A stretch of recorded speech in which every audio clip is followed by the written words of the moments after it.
বাইরে এসে সে দেখল আভনি গাড়ির পাশে তার জন্য অপেক্ষা করছে। স্যার, চাবি।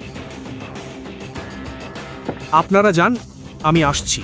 এখন তোমার আর কি বাকি আছে? ভেতরে এত অপমানিত হওয়ার পরও কি তোমার মন ভরেনি?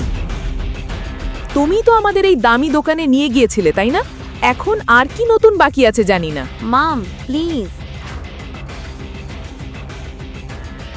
আসলে আপনি ভুল বুঝছেন। আমাকে কিছু সবজি কিনতে যেতে হবে। আজ রাতের খাবারের জন্য আমার কাছে কিছু নেই। এখন সে বাজারে যাক বা অন্য কোথাও যাক, তাতে আমাদের কি আসে যায়? অন্তত কিছু সময়ের জন্য এই লোকটার মুখ দেখতে হবে না।